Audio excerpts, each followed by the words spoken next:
ففروا إلى الله إني لكم منه نذير مبين. Bismillahirrahmanirrahim. Assalamualaikum warahmatullahi wabarakatuh. Alhamdulillahi rabbil alamin. Wassalatu wassalamu ala al-mab'uthi rahmatan lil alamin. Nabiyina Muhammad wa ala alihi wa sahbihi wa man tabi'ahum bi ihsanin ila yaumiddin, amma ba'd. Kawan-kawan sekalian, para hadirin dan hadirat, kaum muslimin dan muslimat, alhamdulillah di siang hari ini kita dipertemukan oleh Allah Subhanahu wa taala dalam majelis dzikir. Semoga kita tergolong ke dalam orang-orang yang selalu mengingat Allah Subhanahu wa taala, digolongkan kepada orang-orang yang menuntut ilmu, mempelajari agamanya.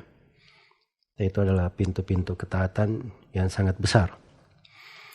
Dan tema pembahasan kita di siang hari ini terkait dengan sebuah tema yang sangat penting. Salah satu pintu besar dari pintu kebaikan, bahkan salah satu jalan yang mengantar seorang hamba kepada surga Allah Subhanahu wa taala. Saya akan memulai kajian dan pembahasan di siang hari ini dari hadits Rasulullah sallallahu alaihi wasallam. Hadits ini diriwayatkan oleh Imam Abu Daud rahimahullahu taala dari sahabat yang mulia Abu Umamah radhiyallahu anhu. Dan Abu Umamah ini nama beliau Sudai ibnu Ajlan al-Bahili. Sudai ibnu Ajlan al-Bahili. Beliau berkata, qala Rasulullah sallallahu alaihi wasallam. Rasulullah sallallahu alaihi wasallam bersabda, ana zaimun bi baitin fi rabadil jannah liman taraka al-mira'a wa in kana muhiqqa.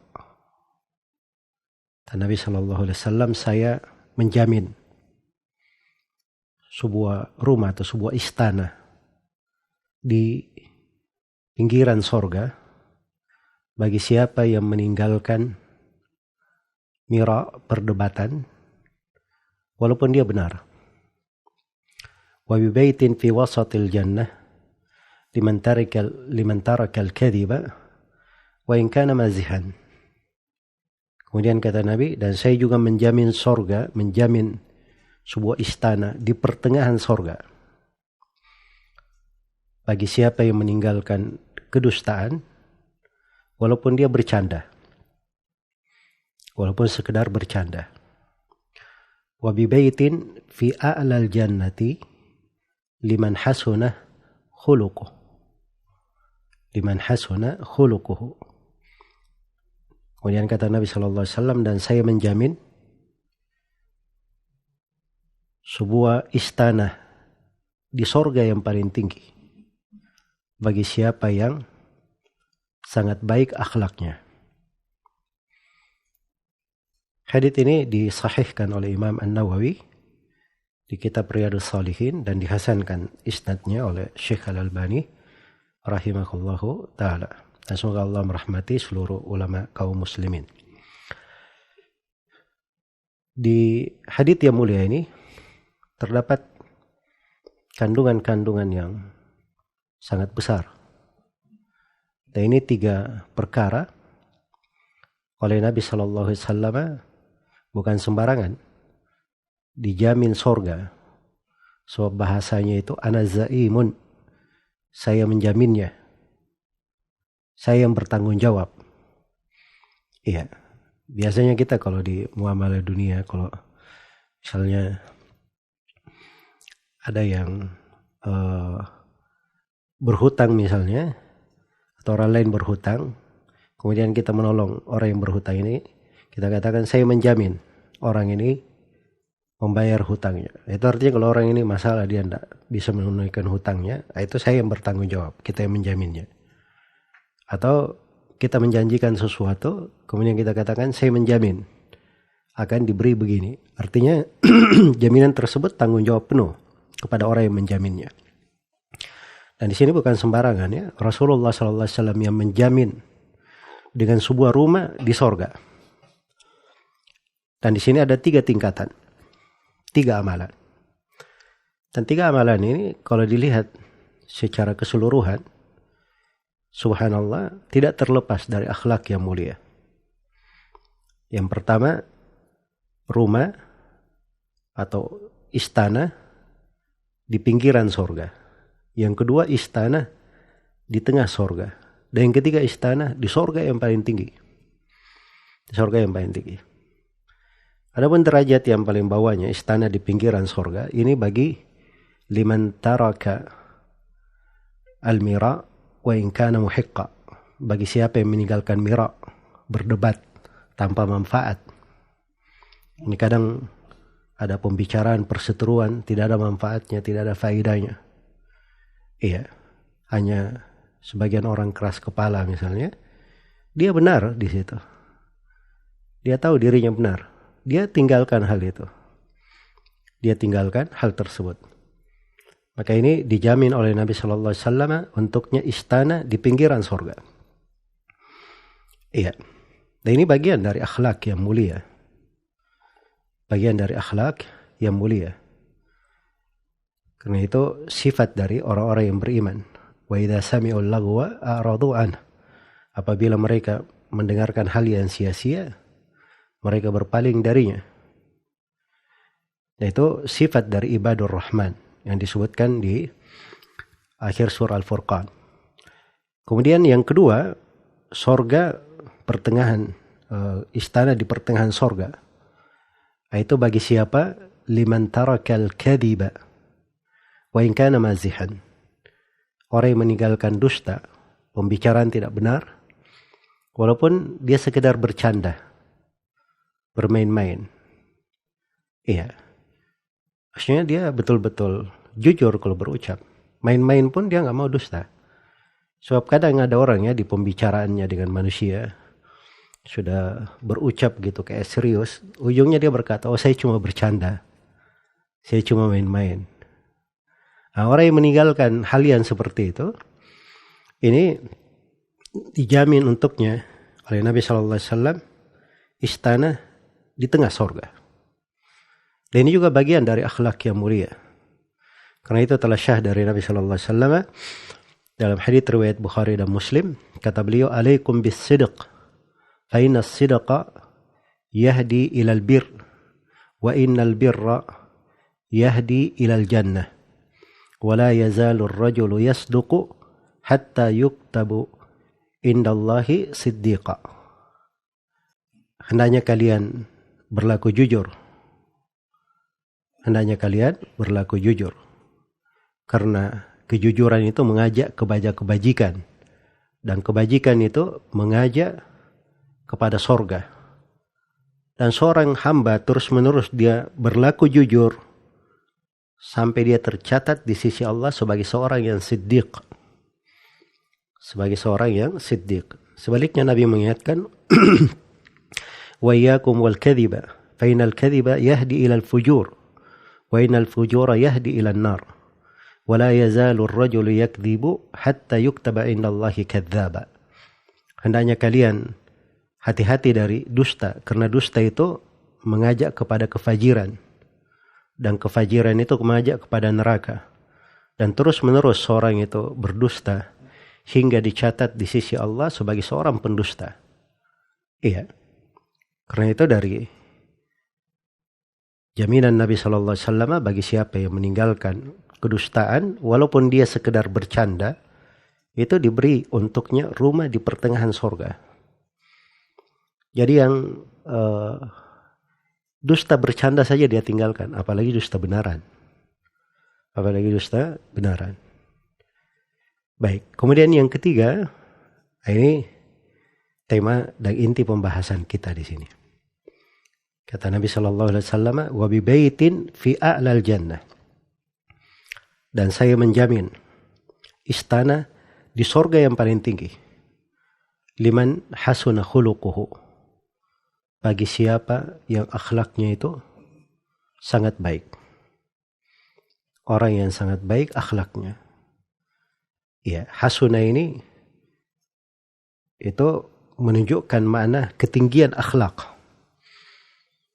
dan luasnya dari akhlak yang mulia pada dirinya. Maka semakin baik dari akhlaknya, maka semakin besar pula dari pintu sorga ya Allah subhanahu wa ta'ala bukakan untuk dirinya. Maka ini sebagian dari makna dari hadits yang mulia ini, dan pokok yang ingin kita mengambil pelajaran di sini tentang bagaimana besarnya akhlak yang mulia ini. Jaminan untuk masuk ke dalam sorga, bahkan di antara sebab seorang meraih sorga yang sangat tinggi. Dan hadits semakna dengan ini datang dari Nabi Sallallahu Alaihi Wasallam, diriwayatkan oleh Al-Imam At-Tirmidzi, Ahmad dan Ibnu Hibban. Dan haditsnya dikatakan oleh At-Tirmidzi sahihun gharib, dihasankan oleh Syekh Al-Albani rahimahullah. Dari Abu Hurairah radhiyallahu anhu, beliau berkata, Rasulullah sallallahu alaihi wasallam ditanya, an aktsari ma yudkhilun nasal jannah. Ditanya tentang amalan apakah yang paling banyak memasukkan manusia ke dalam surga. Dan ini pertanyaan juga luar biasa ya, dari pertanyaannya para sahabat. Yang tanyanya itu berbobot dan berkualitas. Apa amalan yang paling banyak memasukkan manusia ke dalam surga?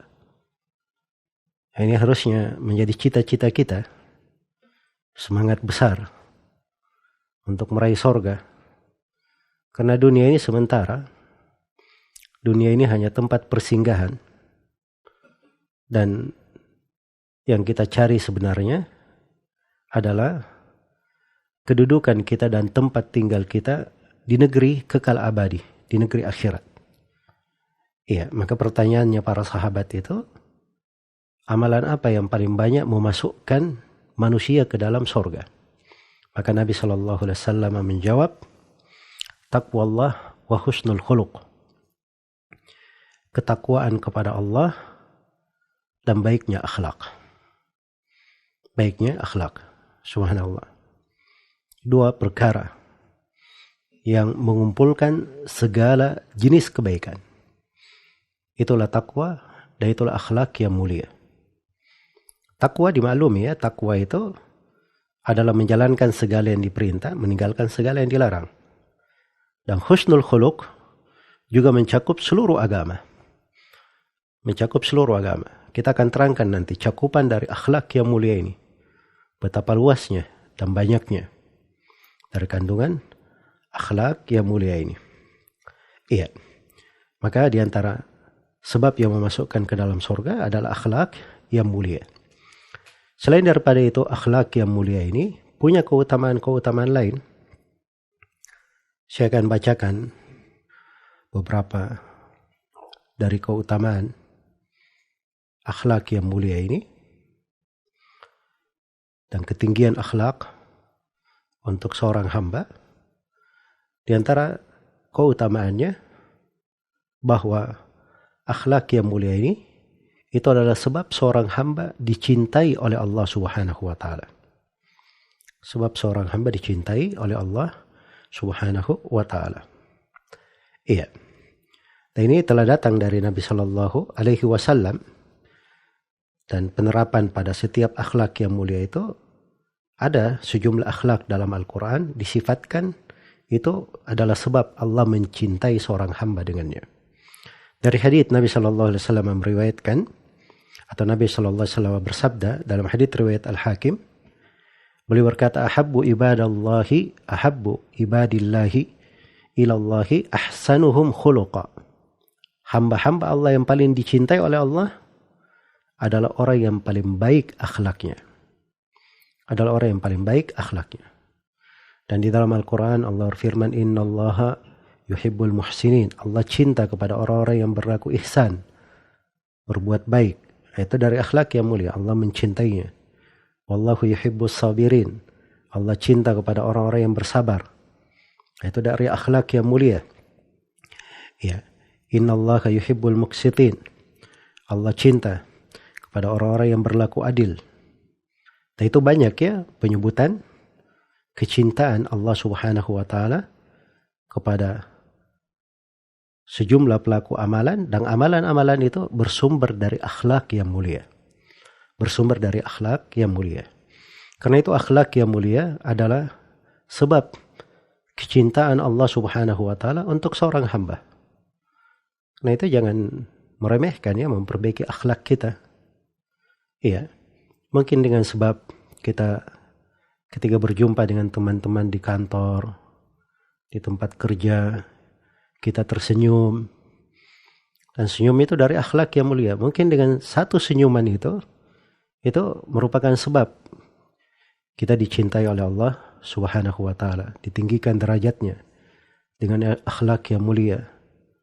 Ketika kita masuk ke dalam sebuah pekerjaan, dalam sebuah amanah, kita tunaikan amanah dengan sebaik mungkin. Dengan sebaik mungkin. Nah, itu bagian dari akhlak yang mulia. Subhanallah. Amanah itu dari akhlak yang agung yang diajarkan dalam Islam. Dari teman-teman kita ada yang berbuat keliru misalnya terhadap kita, kita memaafkan. Kadang pada sebagian hal dari kawan-kawan kita sengaja tidak mempermasalahkannya. Itu akhlak yang mulia. Itu punya ketinggian pahala khusus di dalam syariat. Sebagaimana kalau kita bekerja, beraktivitas misalnya, dalam pekerjaan itu kita berusaha untuk maksimal dan sempurna, jangan disangka bahwa itu bukan dari akhlak yang mulia. Iya. Karena kadang yang menjadi masalah ya di ranah lingkup pekerjaan, kita kadang bekerja itu hanya sesuai dengan amanah, hanya sesuai dengan jam kantor. Iya. Tanpa memperhatikan kualitas dari pekerjaan. Masuk kantor jam 8, keluar misalnya jam 4, ya yang penting berada antara jam itu saja. Kerjaannya berkualitas atau tidak itu urusan lain. Yang penting dia ada di atas jam itu. Ya, dan seorang yang memiliki ketinggian akhlak enggak seperti itu. Dia berusaha memaksimalkan pada pekerjaannya. Karena Rasulullah SAW bersabda, innallaha yuhibbul abda idza amila amalan ayyutkinahu. Sungguhnya Allah Subhanahu wa taala mencintai seorang hamba kalau dia melakukan sebuah pekerjaan, dia mungkin sangat teliti dan sangat sempurna di dalam pekerjaannya. Nah, itu bagian dari akhlak yang mulia. Iya. Bukan itu saja, orang yang berakhlak dengan akhlak yang mulia bukan hanya meraih kecintaan dari Allah Subhanahu wa taala, tapi juga meraih kecintaan dari Rasulullah sallallahu alaihi wasallam. Diriwayatkan oleh Imam Tirmidzi, Rasulullah sallallahu alaihi wasallam bersabda, "Inna min ahabbikum ilayya wa aqrabikum minni majlisan yaumal qiyamah ahasinukum akhlaqa." Kata Rasulullah sallallahu alaihi wasallam, sesungguhnya orang yang paling saya cintai dan orang yang paling dekat tempat duduknya dariku di hari kiamat adalah siapa di antara kalian yang paling baik akhlaknya. Siapa di antara kalian yang paling baik akhlaknya. Maka ini ketinggian akhlak ini jenjang amalan kita berlomba-lomba di dalamnya. Ya jangan seorang itu cuman memikirkan berlomba-lomba di dalam menunjukkan egois dan kepentingan dirinya. Ya, kadang kita tidak sadar ya, seperti ada yang berlaku begini. Wah, memang cuma kamu yang bisa seperti itu. Gua juga bisa kayak gitu. Nah, ini kadang egois diri yang mendominasi. Tapi kadang seorang kalau ingat tentang keutamaan akhlak ini, dia mungkin akan berubah mindsetnya, cara berpikirnya. Mungkin kalau ada yang berlaku tidak baik kepadanya, dia balas dengan perbuatan yang baik. Dia ada yang berlaku jelek, dia balas dengan memaafkan. Ya, dia mengingat bahwa orang yang paling dekat kedudukannya di sisi Nabi dan paling dicintai oleh Nabi adalah orang yang terbaik akhlaknya. Ada orang yang lebih baik akhlaknya dari kita, kita berusaha untuk lebih baik lagi daripada dia.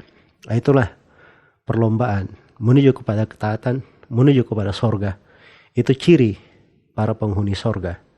Itu ciri para penghuni sorga. Wa fi dzalika falyatanafasil mutanafisun. Di dalam hal tersebutlah orang-orang yang berlomba-lomba, mereka berpacu di situ. Kalau ingin berpacu, berpaculah di dalam hal yang seperti itu. Dari keutamaan akhlak yang mulia ini, akhlak yang mulia itu, ini dari hal yang paling berat timbangannya di sisi Allah Subhanahu wa Ta'ala. Karena itu telah diriwayatkan oleh Imam At-Tirmidzi rahimahullahu ta'ala, Ibnu Hibban, Rasulullah sallallahu alaihi wasallam bersabda, "Ma min syai'in fil mizani athqalu min husnil khuluq." Kata beliau, tidak ada di timbangan Allah sesuatu itu yang lebih berat dari akhlak yang mulia. Lebih berat daripada akhlak yang mulia. Iya.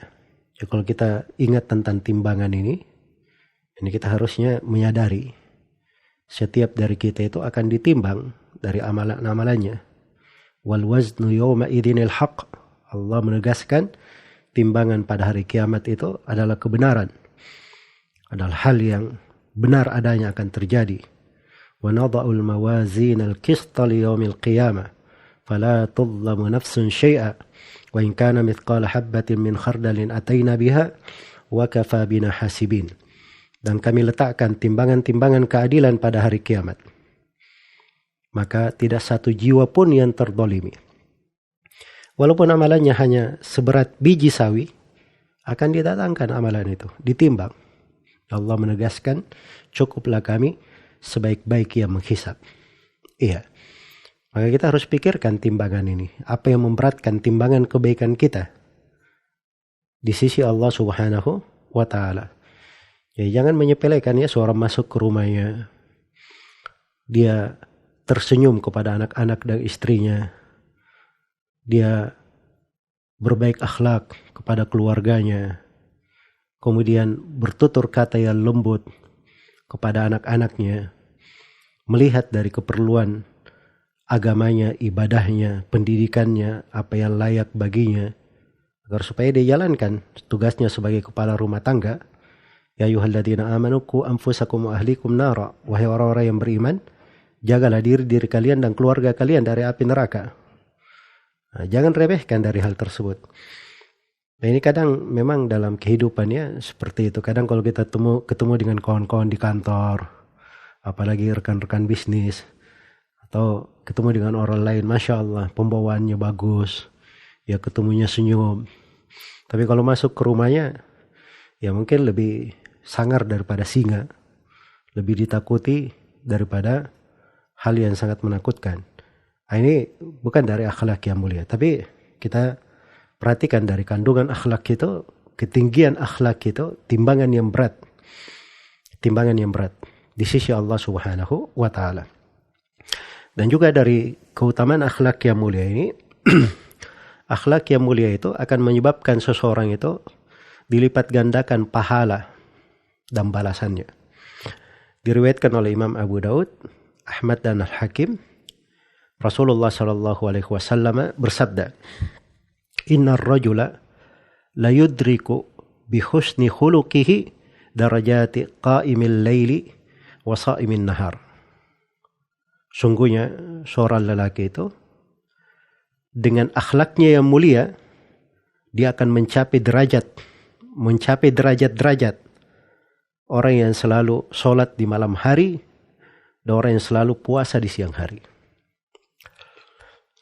Jadi kalau ada yang berpikir besarnya pahala sholat malam, betul, sangat besar sekali pahalanya. Ada yang berpikir besarnya pahala orang yang selalu puasa di siang hari, betul, puasa sunnah itu besar sekali pahalanya. Tapi subhanallah, dengan akhlak yang mulia ini, kadang seorang hamba itu meraih derajat orang yang selalu sholat malam dan orang yang selalu puasa di siang hari. Dengan akhlaknya yang mulia. Dengan akhlaknya yang mulia. Dan datang di dalam hadits riwayat Imam Ahmad rahimahullahu taala, Rasulullah sallallahu alaihi wasallam bersabda, "Innal muslima al-musaddad." Iya. Seorang muslim yang lurus la yudriku darajat as-sawamil qawwam bi ayatillahi azza wa jal likarami daribatihi wa husni khuluqihi. Sesungguhnya seorang hamba yang lurus, dia akan mencapai derajat orang yang banyak puasa, orang yang banyak sholat. Ya, banyak sholat malam, membaca ayat-ayat Allah di tengah sholatnya. Karena pembawaannya yang baik. Dan karena akhlaknya yang sangat agung, akhlaknya yang sangat besar. Akhlaknya yang sangat besar. Iya. Dan cukuplah ketinggian akhlak ini yang membawa derajat besar kepada seorang hamba. Karena Allah berfirman kepada nabinya, wa innaka la'ala khuluqin azim.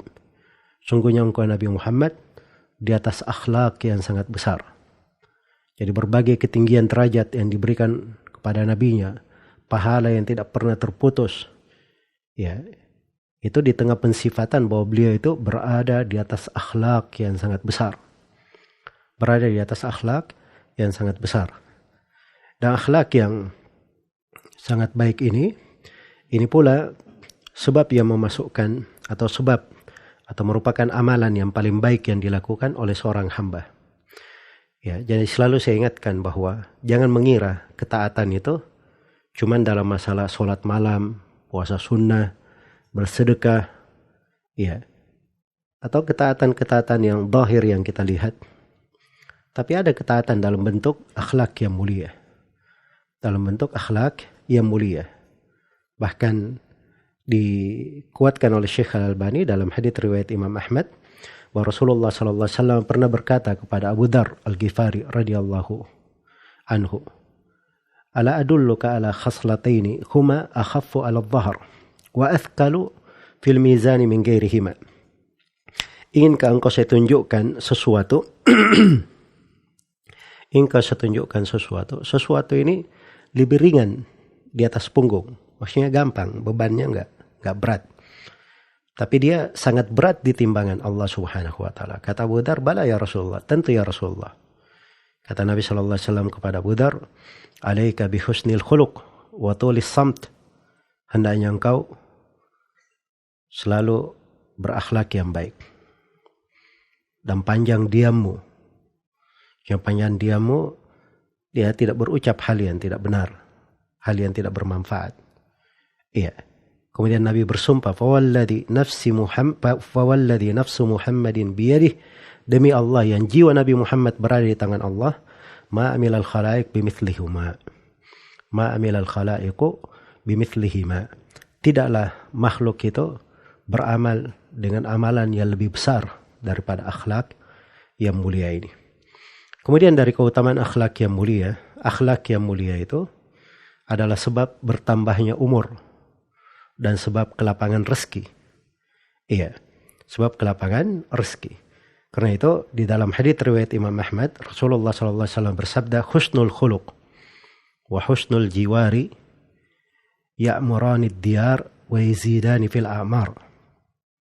Baiknya akhlak dan baiknya seseorang itu bertetangga, berinteraksi dengan orang lain, itu memakmurkan negeri-negeri dan menambah pada umur.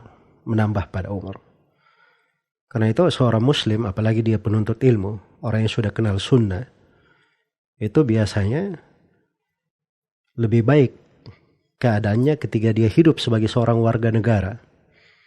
Karena dengan akhlaknya yang tinggi itu, akhlaknya yang baik di dalam negerinya, itu menyebabkan kemakmuran di negeri-negeri mereka. Selain daripada itu, ketinggian akhlak ini adalah sebab yang menyebabkan umur itu bertambah. Di antara akhlak yang mulia misalnya silaturahmi, menyambung silaturahmi. Dan telah syah di dalam hadits riwayat Muslim, Rasulullah sallallahu alaihi wasallam bersabda, "Man sarrahu ayyubsata lahu fi rizqihi wa yunsha'u lahu fi atharihi falyasir rahimahu. Siapa yang ingin rezekinya itu dilapangkan, umurnya dipanjangkan, hendaknya dia menyambung silaturahminya. Dan menyambung silaturahmi itu bagian dari akhlak yang mulia. Bagian dari akhlak yang mulia. Kemudian dari keindahan akhlak yang mulia ini, ya, akhlak yang mulia ini itu tanda keimanan. Dia tanda keimanan. Nah ini jangan disalahpahami ya. Nah kadang sebagian orang, oh Masya Allah, kita yang penting lurus akidahnya, bagus keyakinannya. Ya masalah akhlak kita ya urusan pribadi aja, urusan setiap orang. Dan itu tidak berpengaruh pada keyakinannya. Nah, itu hal yang keliru. Akhlak yang mulia itu bagian dari keimanan.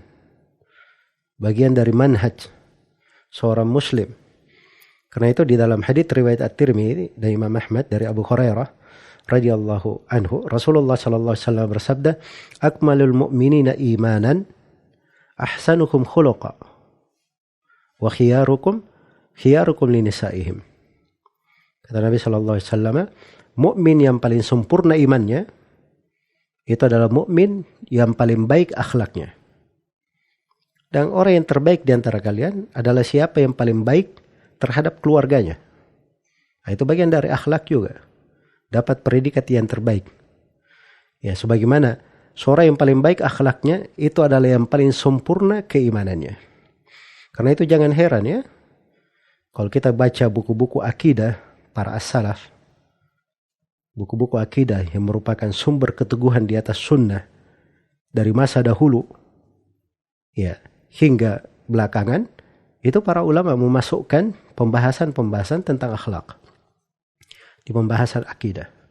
Karena itu yang paling dekatnya misalnya kita baca kitab Syarhus Sunnah karya Imam Al-Muzani rahimahullah, dari ulama Syafi'iyah. Imam Al-Muzani, murid senior Imam Syafi'i. Beliau punya kitab Syarhus Sunnah. Beliau terangkan akidah as-salaf yang disepakati. Setelah itu beliau terangkan dari akhlak para ulama terdahulu maupun ulama yang beliau temukan. Dan beliau sebutkan itu dari akhlak yang disepakati. Nah, itu ketika dimasukkan di pembahasan akidah yang meneguhkan di atas sunnah, itu masalah pokok karena ada kaitannya dengan keimanan. Dan Imam Abu Uthman As-Sawbuni rahimahullahu ta'ala dari ulama Syafi'iyah juga, beliau punya kitab tentang akidah ahli hadith, akidah as-salaf ahli hadith. Dan di akhir-akhir pembahasan beliau sebutkan akhlak para ulama ahli hadith. Karena akhlak ini bagian dari akidah, bagian dari manhaj. Dan itu yang menunjukkan kesempurnaan keimanan dan kesempurnaan jalannya, kelurusan jalannya di atas jalan Rasulullah sallallahu alaihi wasallam. Iya. Maka ini mungkin beberapa gambaran ya terkait dengan akhlak yang mulia. Terkait dengan akhlak yang mulia itu. Akhlak itu apa? Akhlak itu adalah pembawaan yang menyertai seseorang. Sehingga dia bisa membedakan antara yang baik dan yang buruk. Sehingga dia bisa berinteraksi pada segala hal yang diwajibkan padanya atau hal yang dia ditentukan di jalan hidupnya untuk berinteraksi dengannya. Nah, itu yang disebut dengan akhlak. Dan akhlak itu cakupannya ada 4. Cakupannya ada 4. Ada hal-hal dari akhlak yang merupakan hubungan antara seorang manusia dengan Allah Subhanahu wa ta'ala yang menciptakannya. Nah, ini akhlak yang paling tinggi. Akhlaknya kepada Allah Subhanahu wa ta'ala, kepada Rabbnya. Karena itu tadi kita sebut bahwa akhlak yang mulia itu dari keimanan. Iya, akhlak yang mulia dari keimanan. Karena itu jangan terkecoh ya dengan sebagian orang. Kadang dia akhlaknya kepada manusia bagus, tapi subhanallah akhlaknya kepada Allah betul-betul kelewatan dan tidak berakhlak. Iya, berbuat kesyirikan kepada Allah padahal Allah yang menciptakannya, memberi rezeki kepadanya. Keluar dari jalan Nabi Sallallahu Alaihi Wasallam, menyelisih sunnah Nabi, padahal dia mengaku dirinya orang yang mengikuti Nabi, cinta kepada Nabi Sallallahu Alaihi Wasallam. mengaku dirinya berakhlak mulia, tapi akhlak itu cuma dia pahami dalam masalah tersenyum, dalam masalah bermuamalah dengan manusia, interaksi dengan manusia saja. Itu keliru ya. Justru akhlak kita kepada Allah Subhanahu wa taala itu harus kita benahi, dan itu pokok yang hendaknya diperbaiki. Kemudian yang kedua dari cakupan akhlak yang mulia adalah seorang itu membangun hubungan antara dirinya dan orang lain. Antara dirinya dengan orang lain. Ya, orang lain itu ada Nabi sallallahu alaihi wasallam, ada para sahabat Rasulullah sallallahu alaihi wasallam, ada para ulama Islam, ada para pemerintah, ada tetangga, ada orang tua, ya, ada kerabat, ada ibnu sabil, ada para ulama, berbagai lapisan manusia. Dan pada setiap lapisan itu ada akhlak-akhlak dan pembawaan yang telah disyariatkan. Karena itu Nabi SAW bersabda, fa'ati likulli dhi haqqin haqqahu. Berilah pada setiap pemilik hak, haknya masing-masing. Iya. Pada setiap pemilik hak diberikan haknya masing-masing. Karena itu harus kita tahu ketinggian akhlak kepada Rasulullah SAW. Juga harus kita pelajari ketinggian akhlak terhadap para sahabat Nabi SAW. Ya, karena di dalam lingkup inilah itu sumber kebaikan. Nabi SAW dalam hadits An-Nawas bin Sim'an radhiyallahu anhu, beliau pernah bersabda, al-birru husnul khuluq. Kebaikan itu semuanya terbatas pada akhlak yang mulia. Jadi beliau sebutkan pokok kebaikan semuanya berputar di atas akhlak yang mulia. Sebab tidak ada yang keluar dari pintu ketaatan apapun kecuali dia bisa masuk di dalam pembahasan akhlak yang mulia. Karena itu albirru, kata Nabi SAW, husnul khuluq. Iya. Sama ketika Nabi bersabda, al-hajju arafah. Haji itu adalah arafah. Sebab kalau tidak wukuf di arafah, batal hajinya, tidak syah hajinya. Ketika Nabi SAW bertabda tentang takbiratul ihram, wa tahliluha wa tahrimuha takbir. Ya, seorang bertakbir ihram itu pengharaman dia masuk sholat. Itu rukun sholatnya. Kalau dia tidak takbiratul ihram, tidak syah sholatnya. Nah, ketika Nabi berkata, albirru husnul khuluq, kebaikan itu pada akhlak yang mulia, ini pokok kebaikan dan sumbernya. Pokok kebaikan dan sumbernya. Iya. Karena itu dari akhlak yang mulia, itu sumbernya diambil dari mana? Dari Al-Quran. Dan itu pokok seorang berakhlak dengan akhlak yang mulia. Kemudian yang kedua, dia mengambil akhlaknya dari Rasulullah sallallahu alaihi wasallam. Al-Quran, karena Nabi sallallahu alaihi wasallam dikatakan oleh Aisyah dalam hadits riwayat Bukhari dan Muslim, kana khuluquhu Al-Quran. Akhlak beliau itu adalah Al-Quran. Dan Nabi sallallahu alaihi wasallam sendiri bersabda, innama bu'ittu liutammima makarimal akhlaq. Sesungguhnya saya itu diutus untuk menyempurnakan akhlak yang mulia. Untuk menyempurnakan akhlak yang mulia. Iya. Dan akhlak yang mulia itu juga itu bisa lebih menyatu di dalam diri kita apabila kita melihatnya dari biografi dan sirah para ulama. Ya, karena itu ada panutan kita mengikuti para sahabat Nabi sallallahu alaihi wasallam, para tabi'in, tabi'ut tabi'in, para ulama Islam. Ya. Dan di situ fungsinya seorang itu belajar dari guru. Karena dari guru itu kita melihat akhlaknya dan pembawaannya. Bagaimana dia menerapkan akhlak yang berada di dalam Al-Quran dan Sunnah itu. Supaya ada contoh konkret yang kita lihat di dalam kehidupan dari akhlak yang dijelaskan di dalam Al-Quran dan Sunnah Rasulullah Sallallahu Alaihi Wasallam. Baik, jadi cakupan akhlak yang mulia itu luas sekali. Yang pertama tadi, antara seorang hamba dengan Rabb-nya. Kemudian yang kedua, antara seorang hamba dengan manusia lainnya, dengan berbagai lapisannya. Kemudian yang ketiga, antara seorang manusia dengan dirinya sendiri. Itu cakupan akhlak. Ada akhlak terkait dengan diri kita. Iya.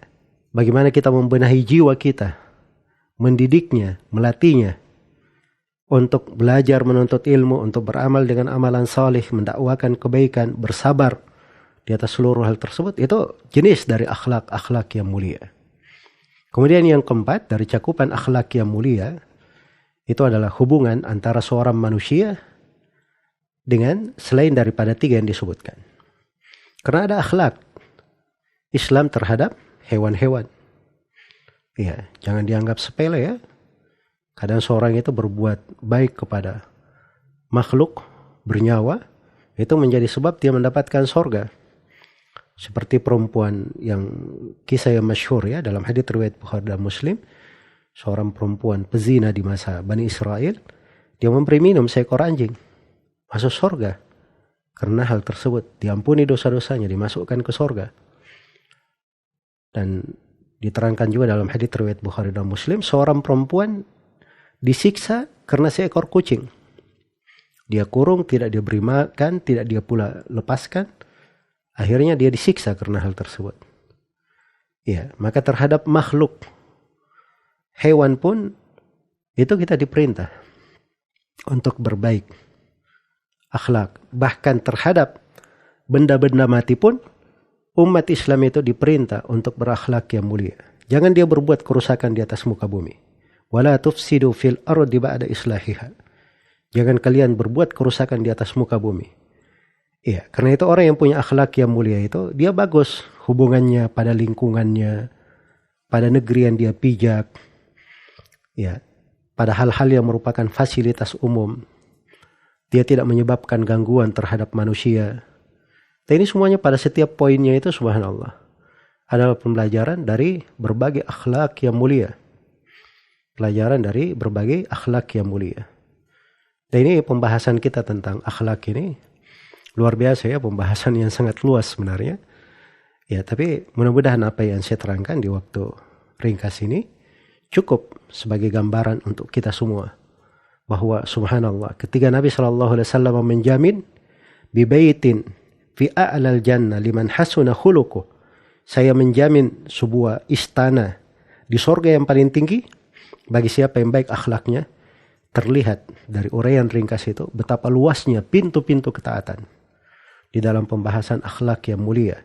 Dan ternyata akhlak yang mulia itu bukan mencakup kegiatan kita dengan manusia lain saja, tapi ada akhlak kepada Allah Subhanahu wa taala, ada akhlak kepada Nabi sallallahu alaihi wasallam, kepada para ulama, kepada para pemerintah, akhlak kepada orang tua, kepada tetangga, berbagai lapisan manusia.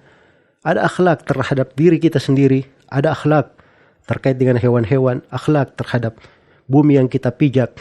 Ya. Itu bagian dari pintu-pintu ketaatan dan sangat luas sekali. Karena itulah bagi siapa yang mempelajari dari agama ini, giat di dalam menuntut ilmu, dia belajar dari ilmu akidah yang benar. Belajar Al-Quran, belajar sunnah Nabi sallallahu alaihi wasallam. Dia berguru kepada guru yang benar ya. Sebab guru itu cermin yang memudahkan dia untuk memperoleh berbagai pintu ketaatan. Memperoleh pintu ketaatan. Karena itu Imam Abu Daud itu akhlaknya dan pembawaannya itu mirip dengan gurunya Imam Ahmad. Dan Imam Ahmad itu mirip dengan gurunya Waki' bin Al-Jarrah. Waki' bin Al-Jarrah itu mirip dengan gurunya Mu'tamir bin Sulaiman. Mu'tamir itu mirip dengan gurunya Ibrahim An-Nakhai. Ibrahim An-Nakhai mirip dengan gurunya Alqamah. Alqamah itu mirip dengan gurunya Abdullah bin Mas'ud. Abdullah bin Mas'ud itu mirip dengan Rasulullah sallallahu alaihi wasallam. Nah, itu terwarisi akhlak itu. Ya, dengan guru-guru yang bagus kita mengambil ilmu dari orang-orang yang benar mempelajari Al-Quran dan sunnah Rasulullah sallallahu alaihi wasallam. Dan itu membantu seseorang untuk lurus di atas akhlak dan tergambar untuknya pintu-pintu ketaatan yang sangat luas sekali. Ya, dan ditulis buku ya berjilid-jilid oleh para ulama seputar akhlak, akhlak yang mulia, akhlak yang terlarang. Dan ini semuanya bagus untuk dikaji, dipelajari satu persatu.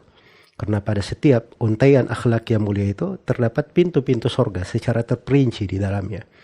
Karena itu tidak mengherankan kalau Nabi Shallallahu Alaihi Wasallam bersabda, "Wa bi baitin fi a'lal jannah liman hasuna khuluquh." Dan saya menjamin sebuah rumah, sebuah istana di surga yang paling tinggi bagi siapa yang baik akhlaknya. Semoga apa yang disampaikan bermanfaat untuk semuanya. Wallahu ta'ala alam.